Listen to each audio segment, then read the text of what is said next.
सभी को नमस्कार। कक्षा 12वीं की पुस्तक है आरोह भाग 2। उसमें सूर्यकांत त्रिपाठी निराला जी का ये पाठ लिखा हुआ है जिसको हमने पहले पढ़ लिया था। और अगर आप उसको देखना चाहते हो तो प्लेलिस्ट में जाइए, उसको देखिए जाके अच्छे से। इस वीडियो में हम लोग क्या करेंगे, इनके द्वारा लिखी हुई कविता है बादल राग, इसको थोड़ा सा समझेंगे। इसके जो महत्वपूर्ण बिंदु हैं उन पर चर्चा करेंगे। निष्कर्ष के रूप में इस कहानी को मैं आपको कविता को बताऊँगा। वीडियो अंत तक देखना, चैनल सब्सक्राइब कर लो। सभी जितनी भी कविताएं हैं सबका निष्कर्ष के रूप में बता दो, इम्पोर्टेंट जो आपको एग्ज़ाम में आता है। अगर आप इसको पता कर लेंगे तो आपको बहुत लाभकारी होंगी आपके लिए वीडियो। ठीक है, लास्ट तक ज़रूर देखिएगा, चैनल सब्सक्राइब कर लें। और चलिए शुरू करते हैं और जानते हैं कि बादल राग कविता में कहाँ कहाँ पर क्या क्या है, इसको समझते हैं। ठीक है, सबसे पहली बात है यहाँ पर ना बादलों को एक क्रांतिकारी के रूप में दिखाया है। क्रांतिकारी समझते हैं, एक बहुत बड़ा फ्रीडम फाइटर के रूप में दिखाया गया है जो अपनी क्रांति से दलितों का उद्धार कर रहा है। जो अपनी क्रांति से दलितों का उद्धार कर रहा है। दलित मतलब छोटे लोग जो होते हैं ना, उनका उद्धार कर रहा है। उनको कुछ ना कुछ उससे मिलता है। किससे? बादल से। बादल बड़ा है और ये छोटों के लिए समर्पित है। छोटे छोटे मतलब यहाँ किसको छोटा कहा गया होगा? यहाँ किसानों को छोटा कहा गया। ठीक है, तो लिखा है तिरती है समीर सागर पर, हाँ, अस्थिर सुख पर दुख की छाया, और जग के दग्ध हृदय पर निर्दय विप्लव की प्लावित माया। यहाँ से ये शुरू होती है पंक्तियाँ। और तिरती है फिर से, ये तिरती है। और यहाँ बात करते हैं हम लोग सुख दुख की छाया, जग के दग्ध हृदय पर निर्दय विप्लव की प्लावित माया, ये तेरी रणतरी बड़ी आकांक्षाओं से। और शब्द तिरती है, फिर ये शब्द है फिर उसके बाद बादल रणतरी। बादल रणतरी कहाँ है? बादल ये आ गया हमारे पास।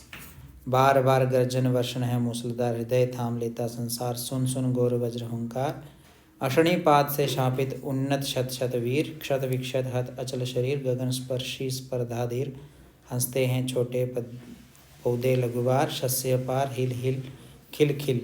जैसे यहाँ लिखा है खिल खिल, फिर से हाथ हिलाते तुझे विप्लव और अब से छोटी है शोभा पाते, अट्टालिका नहीं है रे आंतक भवन, सदा पंख पर ही होता जल प्लावन, विप्लव प्लावन, क्षुद्र प्रफुल्ल जल से सदा छलकता नीर, रोग शोक में भी हंसता शेषव का सुकुमार शरीर। और रुद्रकोश है शुभ तोष है, अंगना अंग से लिपटे भी आंतक अंक पर कांप रहे, धनी वज्र गर्जन से बदल, त्रस्त नयन। ठीक है, त्रस्त नयन मुख ढांप रहे हैं, जीर्ण बाहु है छीन कसीर, तुझे बुलाता हुआ कृष्ण गधीर, ये विप्लव के वीर चूस लिया है उसका सर, हाड़ मात्र ही है जिसका पारावार। तो यहाँ एक तो तिरती है, ये वाला शब्द आप इसमें निष्कर्ष के रूप में आपको बताऊं कि इसमें मानवीकरण अलंकार है। कौन सा अलंकार है? मानवीकरण। ठीक है, तिरती है समीर सागर पर, इसमें मानवीकरण अलंकार है।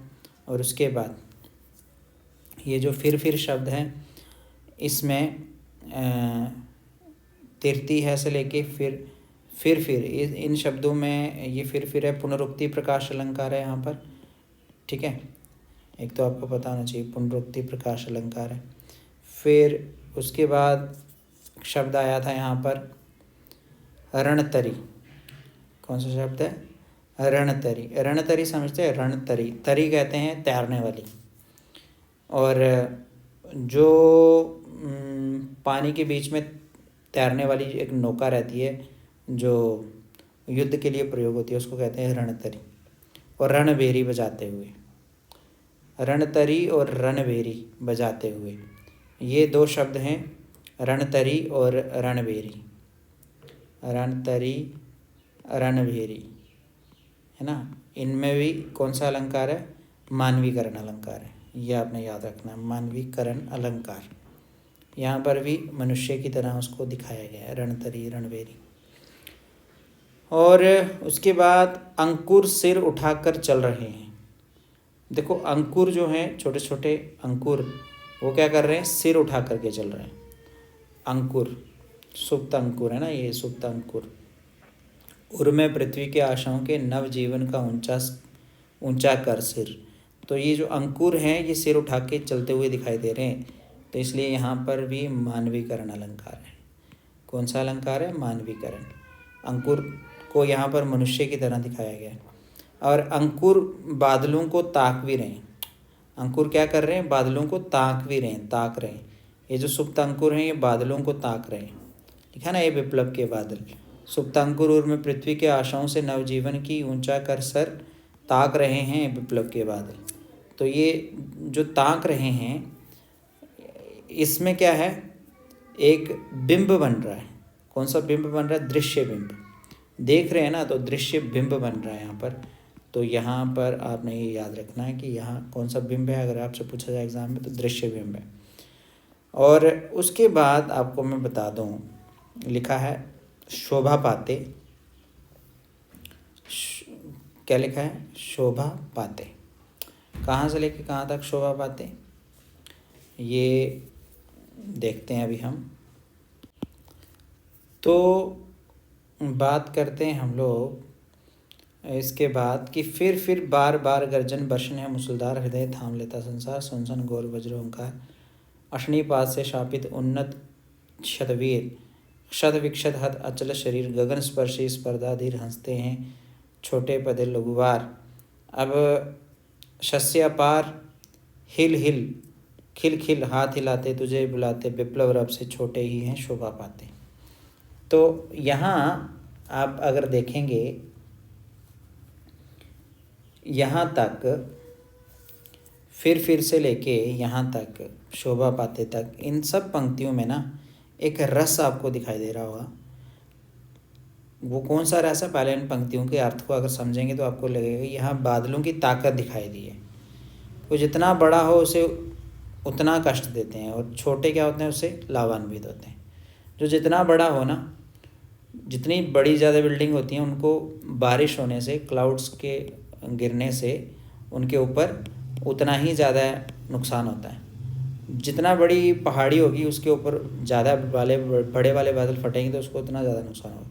यहाँ ये कहा है कि जो बड़े लोग हैं उनके लिए तुम जो है वो क्या हो, मूसलाधार बरसते हो, और उस टाइम वो अपना हृदय थाम लेते हैं कि अब पता नहीं क्या होगा, आपकी गौर वज्र हुंकार सुन करके। तो इन सब पंक्तियों में ना वीर रस दिखाई दे रहा है। कौन सा रस है? वीर रस। कौन सा रस है? वीर रस। और हाथ हिलाते तुझे बुलाते, क्या करते? हाथ हिलाते तुझे बुलाते। यहाँ लिखा नीचे, हाथ हिलाते तुझे बुलाते, है ना। तो ये हाथ हिलाते तुझे बुलाते जो हैं, ये जो पंक्तियाँ हैं इनमें गतिमय बिंब है। कौन सा बिंब है? गतिमय। जब हिलना दिखता है ना कि किसी जगह में, तो वहाँ पर गतिमय बिंब दिखता है। कविता में बिंब होते हैं, ठीक है। उसी तरह से बार बार सुन सुन हिल हिल खिल खिल, इन सब पंक्तियों में पुनरुक्ति प्रकाश अलंकार है, ठीक है। यह आपको दिख रहा है हिल हिल खिल खिल, हाँ, हिल हिल खिल खिल। उसी तरह से यहाँ आप देख रहे होंगे बीच बीच में ये फिर है, यहाँ पर फिर बार बार है। इन सब में कौन सा अलंकार है? पुनरुक्ति प्रकाश अलंकार है। पुनरुक्ति प्रकाश अलंकार है। अब बढ़ते हैं हम आगे वाली पंक्तियों को देखते हैं। ये जैसा कि लिखा है,